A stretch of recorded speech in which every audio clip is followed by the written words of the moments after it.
Merhaba arkadaşlar, kanalımıza hoş geldiniz. Bugün sizlerle Türk televizyon dünyasının en çok konuşulan genç yıldızlarından biri olan Afra Saraçoğlu hakkında yepyeni haberlerle, dikkat çeken gelişmelerle karşınızdayız.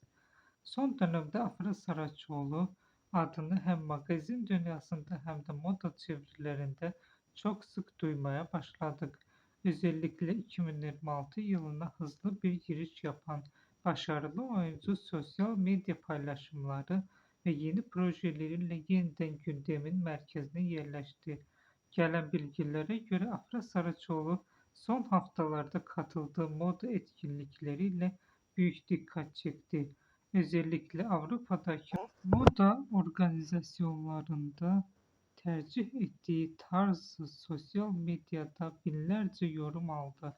Hayranları onu sade ama etkileyici stilli övgüyle konuşuyor. Ama sadece tarzı değil, kariyeriyle ilgili gelişmeler de çok konuşuluyor. Kulislerde dolaşan iddialara göre başarılı oyuncu yeni dönem için hem televizyon hem de dijital platform projelerini değerlendiriyor. Özellikle farklı karakterlere yönelmek istediği konuşuluyor. Daha önce verdiği bir röportajda buna benzer bir açıklama yapmıştı. Her projede kendimi yeniden keşfetmek istiyorum. Ve görünen o ki artık kariyerinde daha farklı bir döneme geçiyor.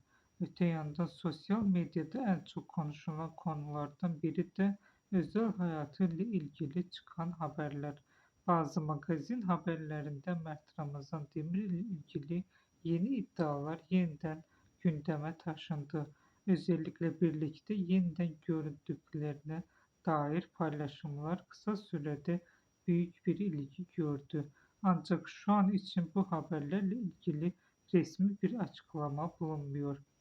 Bir başka dikkat çeken gelişme ise marka işbirlikleri. Afra Saraçoğlu'nun moda ve kozmetik yanındaki güçlü etkisi nedeniyle yeni reklam projeleri için teklifler aldığı konuşuluyor. Özellikle moda dünyasında stil ikonu olarak gösterilmeye başlanması dikkat çekiyor. İzlediğiniz için teşekkürler. Kanalımıza abone olmayı ve videoyu beğenmeyi unutmayın. Bir sonraki videoda görüşmek üzere. Hoşça kalın.